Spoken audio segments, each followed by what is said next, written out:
Calabria ancora fanalino di coda per le vaccinazioni anti-Covid, operazione a rilento, intanto la regione si attrezza e pensa alla seconda fase. Diversi focolai da nord a sud della Calabria, Mendicino una positività in comune, municipio chiuso e test rapidi per dipendenti e amministratori, a Carolè scuole chiuse. Dal Recovery Fund una brutta notizia per la Calabria, niente alta velocità, i sindacati insorgono, dove sono i parlamentari calabresi? Visitata dal presidente facente funzione, il GOM di Reggio Calabria, Spirlì ha raccolto le istanze e le segnalazioni dei medici. Finanziamento di 3 milioni e mezzo di euro per ristrutturare e valorizzare la storica colonia silana di Camigliatello, il sindaco Monaco, importante risultato.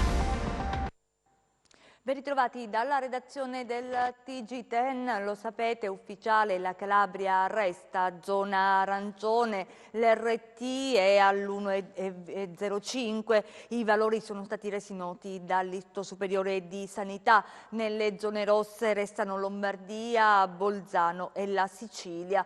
E se questa è una buona notizia, sul fronte vaccinale invece la nostra regione purtroppo è sempre molto lenta nelle somministrazioni, tant'è che nella graduatoria nazionale occupa le ultime posizioni. Vediamo. Obiettivo prioritario è accelerare la campagna vaccinale di una Calabria che viaggia sempre, purtroppo a scorrimento ridotto, tant'è vero che nella graduatoria nazionale occupa stabilmente le ultime posizioni.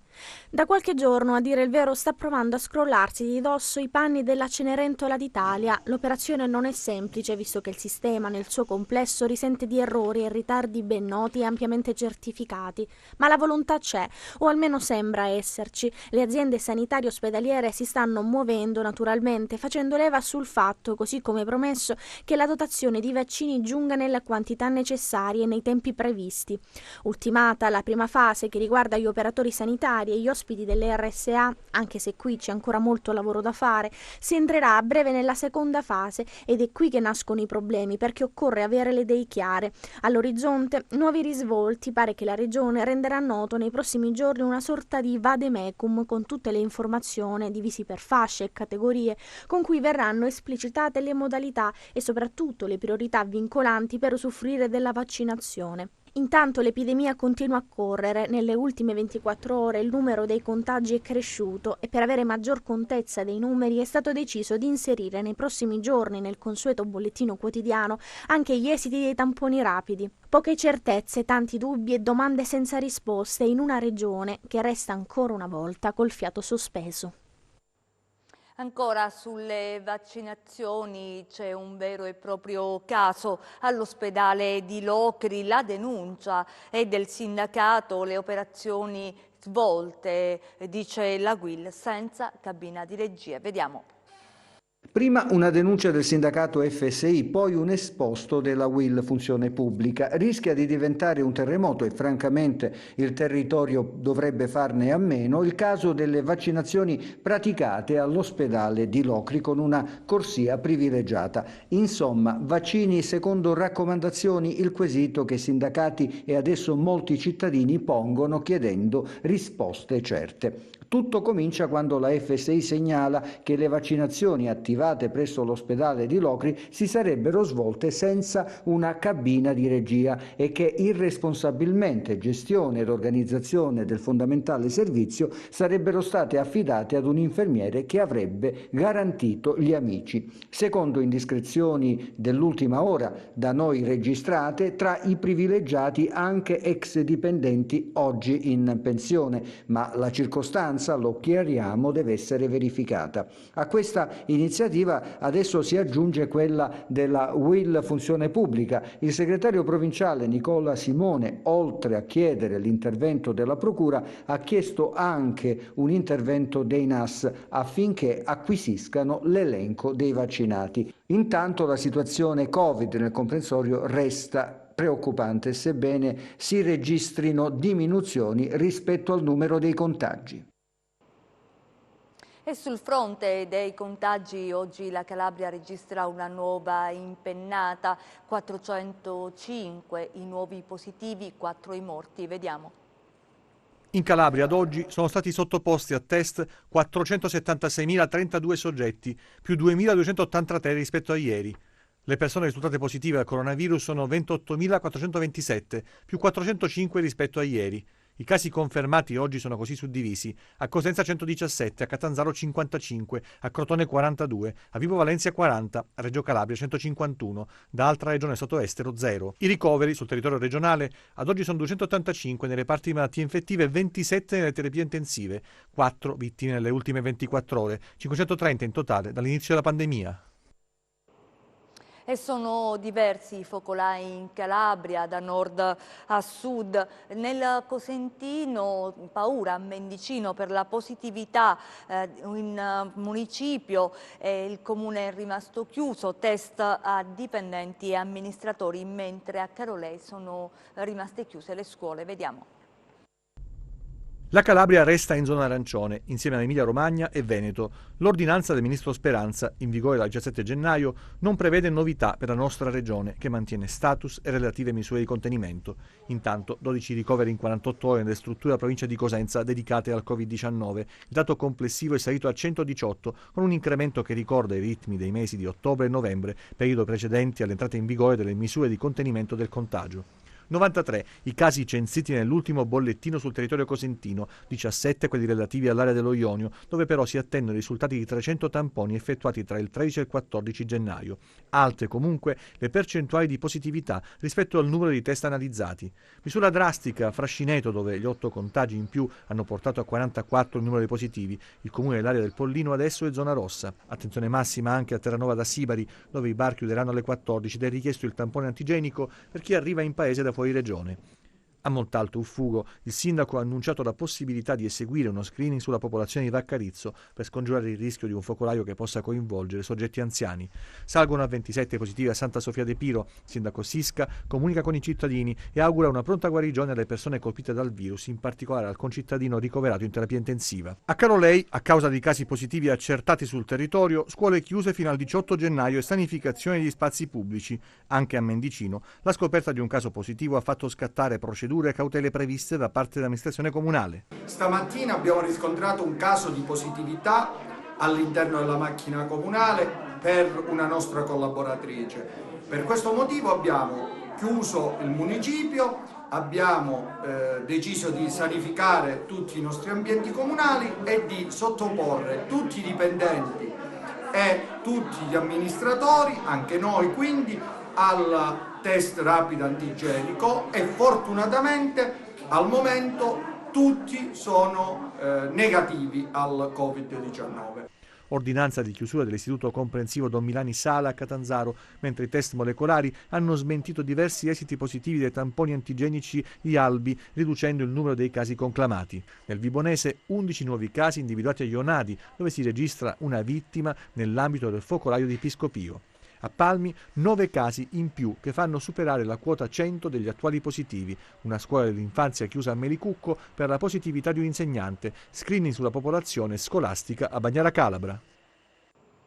E intanto a Reggio si è registrato un intervento della polizia locale in un esercizio commerciale di cibo etnico situato nel centro storico della città, dove una decina di persone stavano cenando allo stesso tavolo.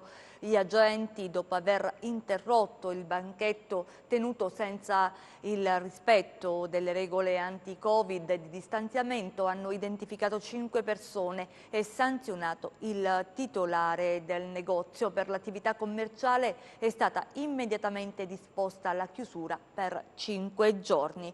A Catanzaro presto anche la tensostruttura dell'esercito diventerà un centro vaccini. Intanto sono oltre 2000 i tamponi effettuati fino ad oggi nel sito gestito dai militari. Vediamo.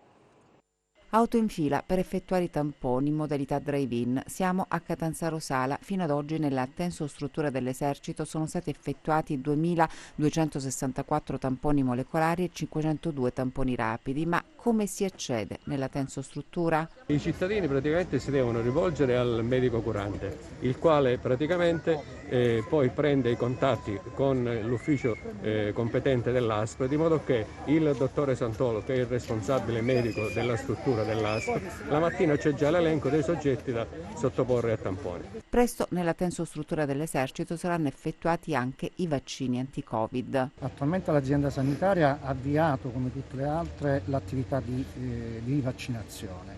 Inizialmente l'azienda sanitaria ha utilizzato i 3 presidi ospedalieri che ha sul territorio di Catanzaro e si sta lavorando in tal senso. Qualora successivamente dovranno essere aumentati i punti di vaccinazione, perché finalmente arriveranno un'ulteriore possibilità di maggiori vaccini e quindi nello stesso tempo abbiamo la possibilità di vaccinare più popolazione. In questi casi, qualora vi sia la necessità, ben venga il supporto anche dell'Esercito ad utilizzare questa struttura come punto di vaccinazione.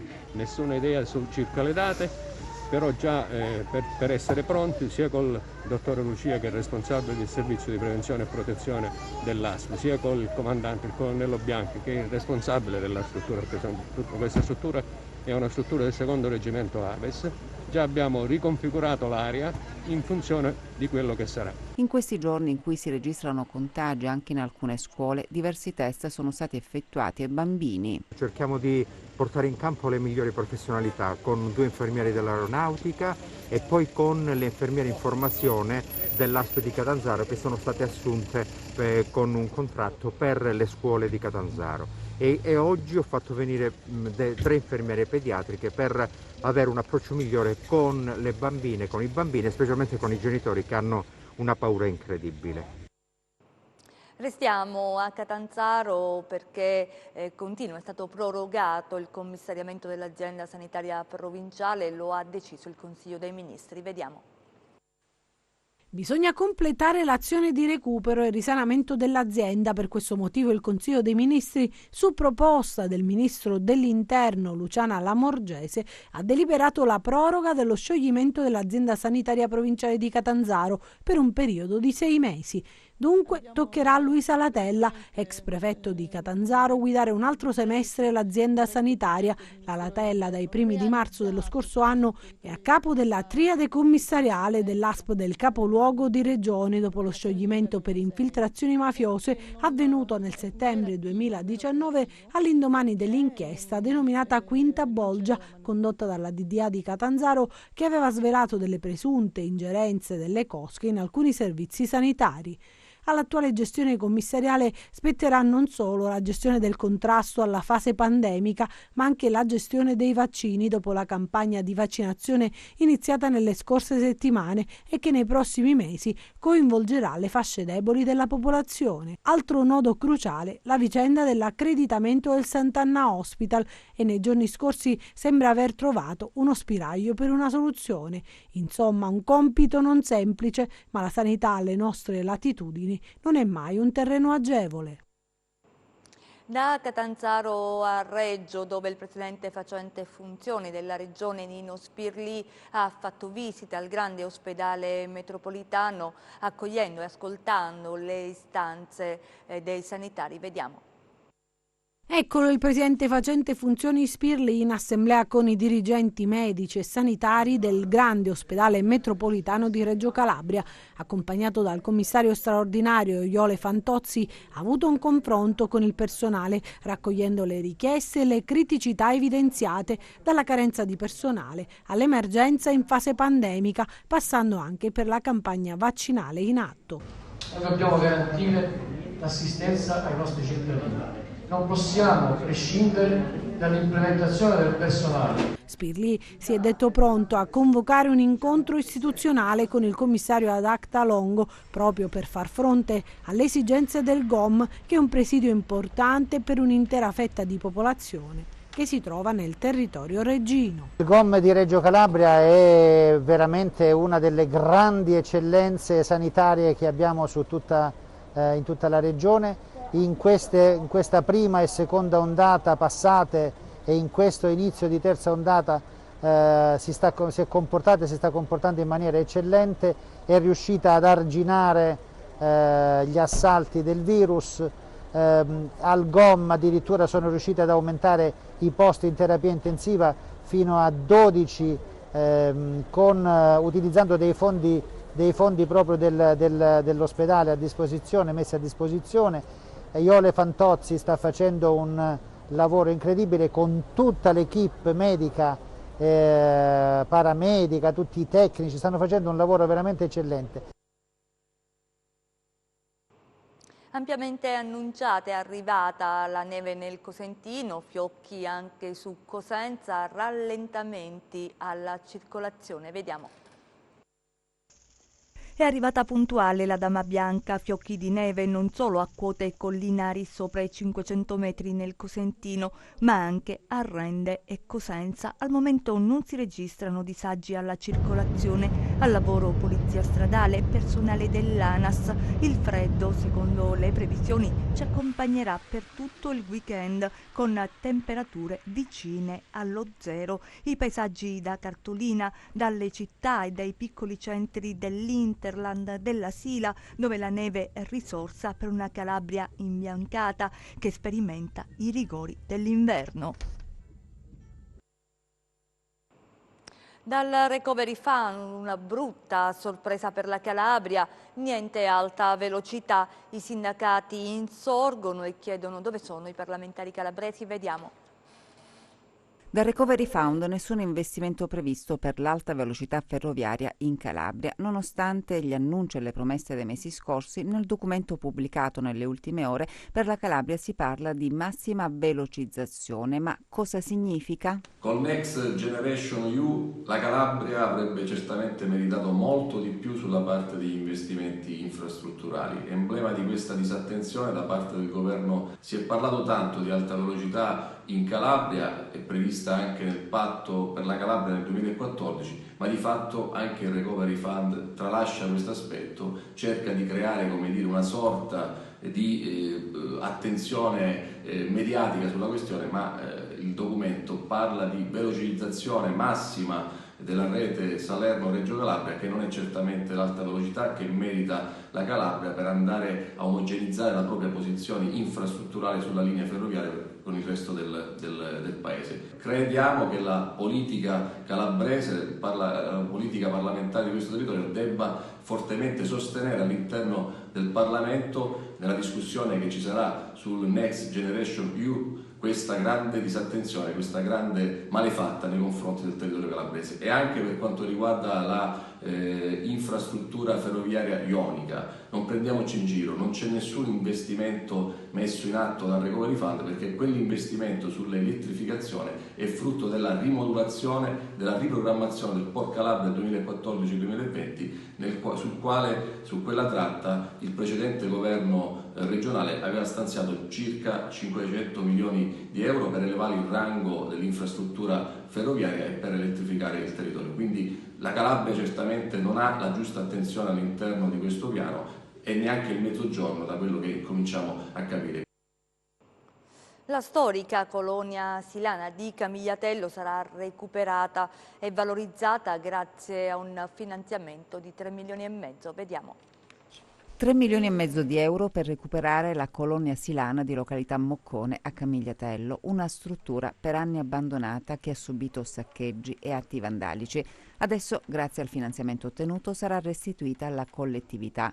Per tentare di recuperare la storica struttura edificata nel 1908 era stata anche avviata una petizione. Il sindaco Salvatore Monaco annuncia l'importante traguardo raggiunto. La colonia, circondata da maestosi boschi di pino, sarà dunque ristrutturata e valorizzata. Un punto di partenza importante per questo territorio, grazie al Parco Nazionale della Sila, al Presidente, al Direttore.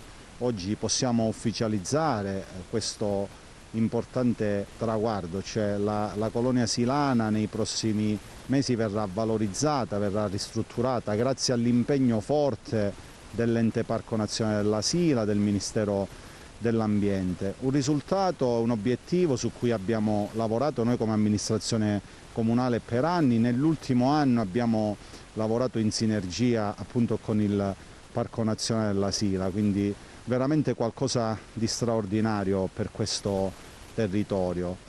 Ovviamente questo immobile, che rappresenta il cuore, la storia della Sila, di Camigliatella e della Sila intera, vedrà poi la partecipazione, l'animazione di tutto il territorio, quindi tutti i movimenti, tutte le associazioni, il territorio che fa vivere la Sila sarà reso partecipe di questo importante processo.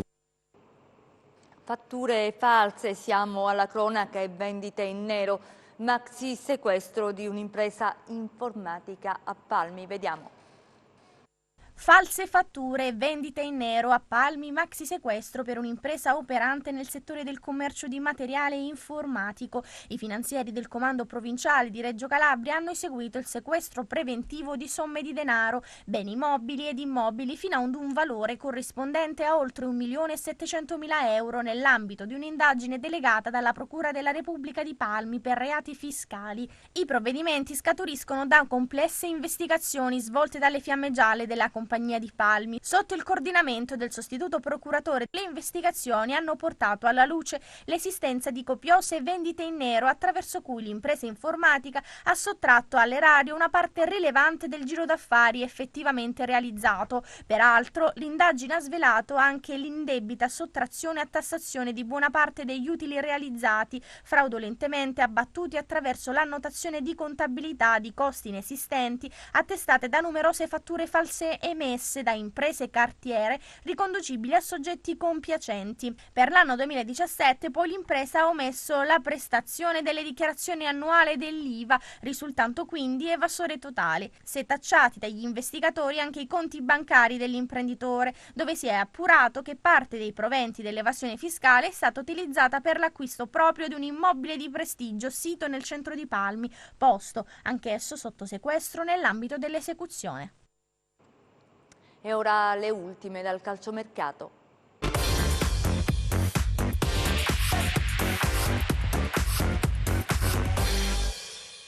E Bonazzoli, la prima scelta del direttore sportivo del Crotone Giuseppe Ursino per l'attacco, ha scavalcato Mancuso viste le difficoltà anche per arrivare al bomber dell'Empoli. I toscani non hanno voluto privarsene per il momento, c'è l'apertura da parte del calciatore cresciuto nel settore giovanile dell'Inter. Il Torino però prima dovrà accogliere un sostituto e contestualmente i Granata lavorano per arrivare all'Hammers in uscita dall'Atalanta. Il Cosenza ha accolto Tremolada, non è assolutamente una novità e si attendono buone nuove per quanto riguarda gli altri due colpi che il direttore sportivo Stefano Trinchera ha preparato. Gerbo per il centrocampo, piace anche Mazzocco ovviamente, e Kresic per la difesa. Ninkovic resta nei radar del Cosenza, c'è stato già un tentativo in estate che non si è concretizzato, vedremo cosa accadrà anche nel mercato invernale. Poi la Regina che punta anche Pettinari per l'attacco, c'è stata una telefonata anche al suo entourage, per il momento il calciatore preferirebbe eventualmente la pista cremonese che sta sciogliendo le riserve anche attendendo di capire la decisione definitiva di Riviere. Poi il Catanzaro che si prepara ad accogliere Porcino, pronto un contratto fino al 2022, anche Scognamillo per la difesa. Per la punta ci sarà tempo e la Vibonese senza fretta aspetta gli ultimi giorni di mercato per regalare a Galfano degli elementi utili in grado di aumentare la qualità a disposizione della formazione del presidente Caffo. Chiudiamo con le previsioni del tempo.